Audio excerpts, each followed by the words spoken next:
치매 걸린 아내가 기억해낸 단 하나의 이름. 여러분, 오늘 이야기는 정말 충격적입니다. 30년 결혼 생활을 한순간에 무너뜨릴 뻔한 한 단어. 치매에 걸린 아내가 남편과 딸의 이름은 모두 잊었는데 낯선 남자 이름만 계속 부르기 시작했다면 여러분이라면 어떻게 하시겠습니까? 하지만 그 이름의 정체를 알고 난 후 온 가족이 눈물바다가 되었습니다. 그리고 이 세상에서 가장 순수하고 위대한 사랑이 무엇인지 깨닫게 될 거예요. 일부 운명적 만남과 결혼. 1978년 봄, 부산 서면. 강민수는 작은 철물점을 운영하는 평범한 청년이었다. 그날도 어김없이 가게 문을 열고 있는데 교복을 입은 여학생이 다급하게 뛰어들어왔다. 아저씨, 잠깐 숨겨주세요. 뒤에서 불량배 3명이 쫓아오고 있었다. 민수는 망설임 없이 그녀를 창고 안으로 숨겨줬다. 불량배들이 사라진 후 창고에서 나온 소녀가 바로 박수연이었다. 고맙습니다. 저희 아버지가 돌아가신 후에 빚쟁이들이 계속 쫓아다녀서요. 수연의 눈에는 세상의 모든 슬픔이 담겨 있었다. 아버지의 갑작스러운 죽음, 남겨진 거액의 빚, 그리고 홀로 남은 병든 어머니. 그날부터 민수는 수연을 지키기 시작했다. 학교 앞에서 기다리고 집까지 바래다주고 빚쟁이들이 나타나면 몸을 사려 막아섰다. 1980년 사랑의 결실. 우리 딸을 부탁합니다. 수연의 어머니가 눈물을 흘리며 절했다. 민수는 21살의 수연과 결혼했다. 신혼집은 6평 단칸방이었지만 둘은 행복했다. 여보, 우리 아이 가져요. 결혼 1년 만에 수연이 임신 소식을 알렸다. 2부 잃어버린 천사들. 1981년 첫 번째 상실. 임신 7개월. 수연은 갑자기 배를 움켜쥐며 쓰러졌다. 빨리 병원으로. 하지만 병원비가 없었다. 민수는 온 동네를 뛰어다니며 돈을 빌렸지만 죄송합니다. 아기를 살릴 수 없었어요. 의사의 말에 수연은 그 자리에서 기절했다. 깨어나서는 며칠간 말도 하지 않았다. 내 아기. 수연은 밤마다 빈배를 쓰다듬으며 울었다. 민수도 함께 울었다. 1982년 두 번째 기적과 절망. 여보, 또 아기가 생겼어요. 수연이 조심스럽게 말했다. 이번엔 정말 조심했다. 10개월 내내 침대에서만 지냈다. 축하드립니다. 건강한 아들이에요. 민호가 태어났다. 수연은 아이를 품에 안고 하염없이 울었다. 고마워, 정말 고마워. 하지만 기쁨은 3개월밖에 지속되지 못했다. 어느 날 새벽 수연이 비명을 질렀다. 민호야. 아기가 숨을 쉬지 않고 있었다. 영아돌 연사증후군이었다. 안 돼. 수연은 식은 아이를 품에 안고 하루 종일 흔들었다. 아이가 깨어나길 기다리며. 엄마가 잘못했어. 엄마가 못났어. 1983년 1985년 끝없는 상실. 그 후 수연은 3번 더 임신했다. 하지만 모두 유산으로 끝났다. 또 떠나보냈어요. 5번째 유산 후 수연은 완전히 무너졌다. 내가 엄마가 될 자격이 없나 봐요. 수연아, 그런 소리 하지 마. 하지만 수연의 마음은 이미 돌덩이가 되어 있었다. 민수 씨, 나 때문에 당신까지 고생시키고 차라리 이혼하자. 미쳤어? 그런 소리 하지 마. 민수가 아내를 꼭 안아줬지만 수연의 눈에서는 빛이 사라져 있었다. 1986년 기적 같은 지연이. 여보, 믿어지지 않아요. 6번째 임신. 이번에는 정말로 조심했다. 수연은 10개월 내내 누워만 있었고 민수는 밤낮으로 일해서 병원비를 마련했다. 축하드립니다. 건강한 딸이에요. 지연이가 태어났다. 수연은 아이를 품에 안고 펑펑 울었다. 미안해, 엄마가 너무 미안해, 형아들을 못 지켜줘서. 지연이는 건강하게 자랐다. 하지만 수연의 가슴 한구석에는 잃어버린 5명의 아이들에 대한 그리움이 영원히 남아있었다. 3부 운명의 고아원. 1995년 상처받은 마음의 치유. 지연이가 8살이 되던 해 수연은 우연히 고아원 봉사활동 모집 공고를 보았다. 아이들을 도와주세요. 그 한 줄이 수연의 가슴을 울렸다. 잃어버린 아이들에 대한 죄책감과 그리움이 몰려왔다. 내가 지켜주지 못한 아이들 대신에. 1995년 11월 준혁과의 첫 만남. 고아원에 첫 발을 들인 날 수연은 구석에 혼자 앉아있는 7살 소년을 보았다. 준혁이라고 해요. 한 달 전에 왔는데. 원장 선생님이 조용히 설명했다. 부모님이 교통사고로 돌아가셨어요. 할머니가 키우시다가 치매로 요양원에 가시게 되어서 세상에 혼자가 된 거죠. 수연이 다가가자 아이는 고개도 들지 않았다. 준혁아, 안녕. 아이가 천천히 고개를 들었다. 그 순간 수연의 심장이 멈췄다. 큰 눈에 눈물이 가득하고 입술을 꽉 다문 채 떨고 있는 아이. 마치 자신이 잃어버린 민호가 커서 나타난 것 같았다. 배고프지 않아? 아이는 대답 대신 눈물만 흘렸다. 준혁의 비밀스러운 과거. 며칠 후 수연은 원장에게 준혁의 자세한 이야기를 들었다. 사실 준혁이에게는 더 슬픈 이야기가 있어요. 원장의 표정이 어두워졌다. 준혁이 부모님이 교통사고를 당한 날 준혁이도 차에 타고 있었어요. 네. 준혁이가 아빠 아이스크림 사주세요라고 조르는 바람에 나온 길이었다고 해요. 그런데 그 길에서 사고가. 수연의 가슴이 찢어지는 것 같았다. 그래서 준혁이가 자신 때문에 부모님이 돌아가셨다고 생각하고 있어요. 한 달째 말도 거의 안 하고. 그럼 지금도. 네, 자책하고 있어요. 그래서 다른 아이들이 다가가도 피하고 밥도 잘 안 먹고. 수연은 그 순간 깨달았다.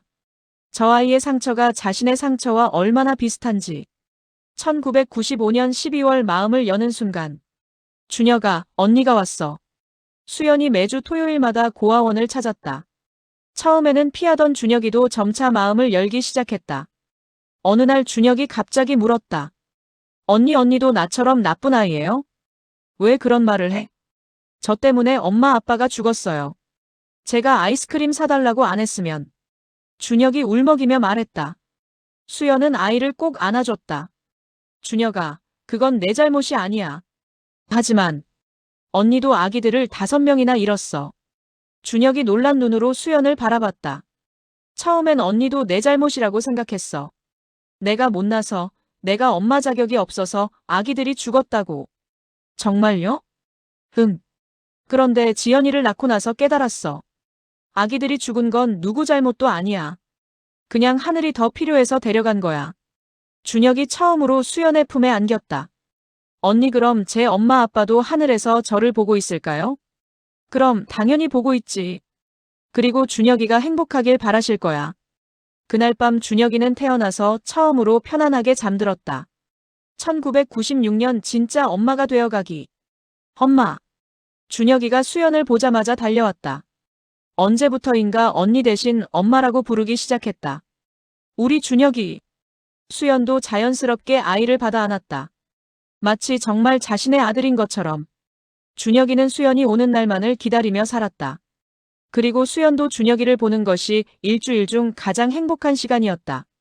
엄마, 저 오늘 선생님께 칭찬받았어요. 정말? 뭐라고 하셨는데? 준혁이가 요즘 많이 밝아졌다고 하셨어요. 친구들이랑도 잘 놀고. 우리 준혁이가 대견하구나. 수연은 아이의 머리를 쓰다듬었다. 이 아이가 자신의 상처를 치유해주고 있다는 걸 느꼈다. 1997년 입양의 꿈. 여보, 우리 아이를 하나 더 키우면 어떨까요? 어느 날 저녁 수연이 조심스럽게 꺼냈다. 지연이도 키우기 바쁜데. 고아원에 정말 불쌍한 아이가 있어요. 준혁이라고. 수연이 준혁의 이야기를 했다. 부모를 잃은 상황, 자책하던 모습, 그리고 지금은 얼마나 밝아졌는지. 그 아이가 우리 민호 같아요. 수연의 목소리가 떨렸다. 수연아. 정말이에요. 처음 봤을 때부터 가슴이 너무 아팠어요. 마치 민호가 다시 돌아온 것 같았어요. 하지만 민수는 고개를 저었다. 우리 형편의 아이를 더 키우기는. 돈은 제가 알바를 해서라도. 그게 문제가 아니야. 지연이 교육비도 빠듯한데. 민수는 현실적이었다. 하지만 수연의 마음은 이미 준혁에게 가 있었다. 그날 밤 수연은 울었다. 준혁을 데려올 수 없다는 현실이 너무 슬펐다. 1998년 이별 예고. 수연 씨, 좋은 소식이 있어요. 원장이 밝은 표정으로 말했다. 준혁이를 입양하고 싶어하는 가정이 있어요. 수연의 세상이 무너져 내렸다. 어떤 분들이세요? 의사 선생님 부부인데 아이가 없어서 정말 좋은 분들이에요. 경제적으로도 여유 있고. 수연은 기뻐해야 한다는 걸 알았다. 하지만 마음이 찢어질 것 같았다. 언제가요? 다음 달 초에요. 미리 준혁이에게 말씀드리는 게 좋을 것 같아서. 수연은 고개를 끄덕였지만 눈물이 흘러내렸다. 사부 가장 아픈 이별. 1998년 10월 마지막 날. 엄마 저 이제 진짜 엄마 아빠 생기는 거예요? 11살 준혁이가 수연을 보며 물었다. 그래. 우리 준혁이 정말 축하해. 수연은 억지로 웃으며 아이를 안아줬다. 근데 엄마 저 가면 엄마는 어떻게 해요? 너무 보고 싶을 텐데. 아이의 말에 수연의 눈물이 뚝뚝 떨어졌다. 엄마는 괜찮아. 준혁이가 행복하면 그게 엄마는 제일 기뻐. 저도 엄마가 너무 보고 싶을 거예요. 준혁이도 울기 시작했다. 엄마, 저 절대 잊지 않을 거예요. 엄마가 저에게 사랑이 뭔지 가르쳐줬어요. 준혁아, 엄마가 아니었으면 저는 계속 나쁜 아이라고 생각하고 살았을 거예요. 엄마가 저를 구해줬어요. 수연은 더 이상 참을 수 없었다. 아이를 꼭 안고 펑펑 울었다. 준혁아, 엄마도 절대 잊지 않을게. 너는 엄마의 진짜 아들이야. 진짜요? 응, 세상에서 제일 소중한 내 아들. 입양 당일. 잘 가, 우리 준혁이. 고아원 문 앞에서 마지막 인사를 나눴다. 준혁이는 수연에게 작은 종이를 건넸다. 엄마, 이거요. 종이에는 삐뚤삐뚤한 글씨로 이렇게 적혀 있었다. 엄마 사랑해요. 저는 엄마 아들 이준혁이에요. 꼭 의사가 되어서 엄마 다시 만날게요. 수연은 그 종이를 가슴에 품고 하루 종일 울었다. 그날 밤 민수가 물었다. 왜 이렇게 우는 거야? 그냥 슬퍼서요. 수연은 준혁이와의 이별을 민수에게 말할 수 없었다. 입양을 반대했던 민수가 이해하지 못할 거라고 생각했다. 오부 평온한 일상의 끝. 2000년에서 2018년까지 행복했던 18년. 준혁을 떠나보낸 후 수연은 더욱 지연이에게 정성을 쏟았다. 하지만 가슴 한구석에는 항상 준혁에 대한 그리움이 있었다. 가끔 의사 선생님을 보면 준혁이 생각났다. 우리 준혁이도 의사가 되겠다고 했는데. 지연이는 결혼해서 손자를 낳았고 민수의 철물점도 성공해서 작은 빌딩까지 소유하게 되었다. 여보, 우리 이제 좀 여유가 생겼네. 그러게요. 고생 많이 했어요. 수연은 60세가 되어서도 여전히 아름다웠다. 2019년 봄 마이너스 이상한 증상들. 여보, 가스레인지 끄는 것 좀 확인해줘요. 아까 확인했잖아. 언제요? 저 기억이 안 나는데. 처음엔 단순한 건망증으로 여겼다. 하지만 점점 심해졌다. 병원에서 진단이 나왔다. 알츠하이머 초기 단계입니다. 민수의 세상이 무너져 내렸다. 2020에서 2022년 기억 지우개. 코로나로 집에만 있는 시간이 늘어나면서 수연의 증상은 급속히 악화됐다. 딸의 얼굴도 손자의 이름도 심지어 자신의 이름조차 잊어버렸다. 하지만 이상하게도 고아원에서의 기억만은 생생했다. 아이들이 기다리고 있는데. 엄마, 무슨 아이들이요? 고아원 아이들. 수연이 중얼거렸다. 육부 충격의 이름 준혁이. 2023년 여름 낯선 이름의 등장. 준혁이 어디 있어? 어느 날부터 수연이 낯선 이름을 부르기 시작했다. 준혁이가 누구야? 민수가 물었다. 우리 아들. 수연아, 우리 아들은 지현이야. 딸이라고. 아니에요. 준혁이는 어디 간 거죠? 민수는 혼란스러웠다. 30년 결혼 생활에서 들어본 적 없는 이름. 질투의 시작. 날이 갈수록 심해졌다. 준혁아, 밥 먹자. 준혁이 아프면 안 돼. 엄마가 지켜줄게, 준혁아. 꼭 의사가 되렴, 준혁아. 민수는 점점 미쳐갔다. 자신의 이름은 까맣게 잊어버린 아내가 낯선 남자 이름만 기억한다는 게 견딜 수 없었다. 혹시 엄마에게 다른 남자가 있었던 건 아닐까? 딸 지연에게 말했다. 아빠, 말도 안 되는 소리예요. 그럼 왜 그 이름만 기억하는 거야? 30년 결혼 생활이 뭐야? 밤마다 계속되는 고통. 준혁아, 엄마 여기 있어. 왜 안 와? 수연은 밤마다 준혁을 불렀다. 엄마가 지켜줄게, 내 잘못이 아니야. 의사 되고 싶다며 꼭 되렴. 민수는 잠을 잘 수 없었다. 옆에서 자는 아내가 다른 남자를 부르며 마치 친아들 대하듯 하는 소리를 들으며 차라리 내 이름을 불러줬으면. 7부 진실의 발견. 지현이의 수사. 엄마 방을 좀 뒤져볼게요. 지연이가 수연의 오래된 물건들을 정리하기 시작했다. 오래된 상자에서 일기장과 함께 작은 종이 한 장이 나왔다. 엄마 사랑해요. 저는 엄마 아들 이준혁이에요. 꼭 의사가 되어서 엄마 다시 만날게요.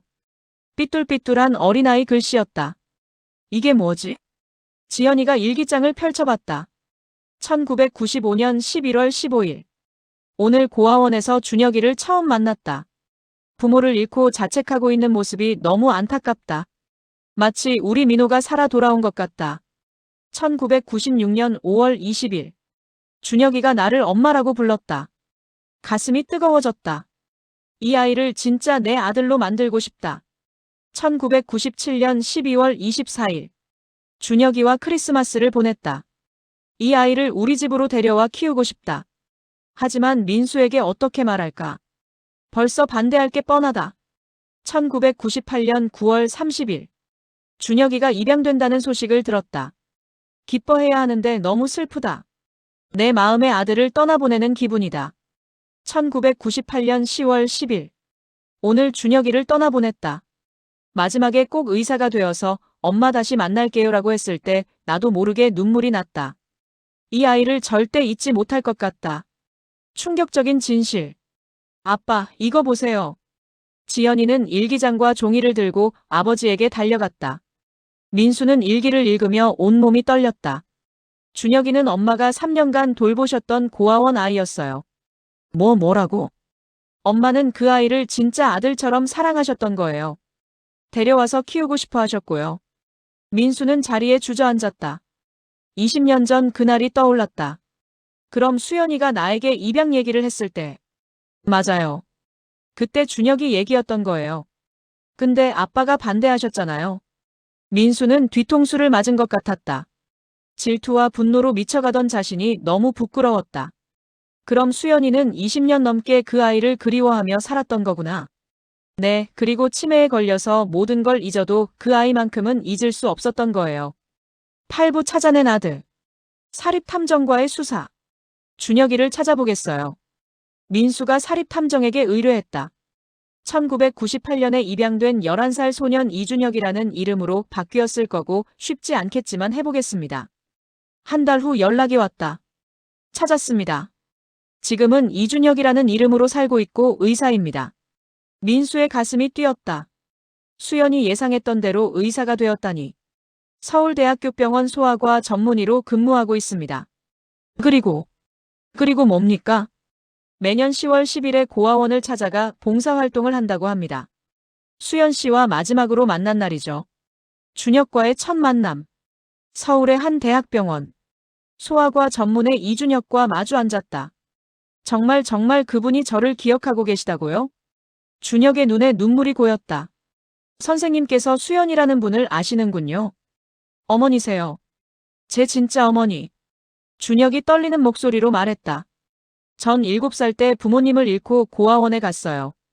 그때 너무 힘들었는데 수연 어머니가 절 구해주셨어요. 구해줬다고요? 저는 부모님이 제 잘못으로 돌아가셨다고 생각했어요. 제가 아이스크림 사달라고 해서 나온 길에서 사고가 났거든요. 준혁의 목소리가 떨렸다. 그런데 어머니가 그게 제 잘못이 아니라고 하셨어요. 어머니도 5명의 아기를 잃으셨다면서 처음에는 자신을 탓했지만 그건 누구 잘못도 아니라고. 그런 얘기를. 어머니가 없었다면 전 평생 죄책감에 시달렸을 거예요. 어머니가 저에게 용서와 사랑을 가르쳐 주셨어요. 준혁의 고백.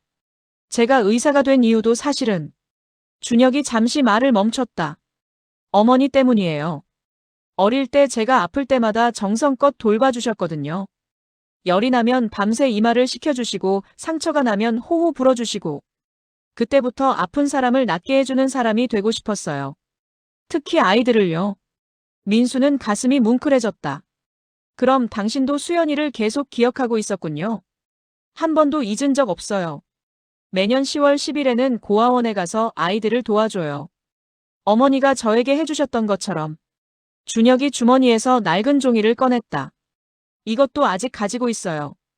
그것은 수연이 가지고 있던 것과 똑같은 내용의 편지였다. 어머니께 드린 편지의 복사본이에요. 언젠가 꼭 다시 만날 거라고 믿었거든요. 기적 같은 재회. 어머니를 뵐 수 있을까요? 준혁의 간절한 부탁에 민수는 고개를 끄덕였다. 요양원에 도착했다. 수연은 휠체어에 앉아 창밖을 보고 있었다. 준혁아 언제 올래? 혼잣말을 하고 있었다. 수연 어머니. 준혁이 조심스럽게 불렀다. 수연이 천천히 고개를 돌렸다. 처음엔 멍한 표정이었다. 하지만 점점 눈빛이 살아나기 시작했다. 준혁아, 우리 준혁이. 네, 어머니. 준혁이에요. 수연의 손이 준혁의 뺨을 더듬었다. 정말 우리 준혁이야? 네, 어머니. 약속 지켰어요. 의사가 되었어요.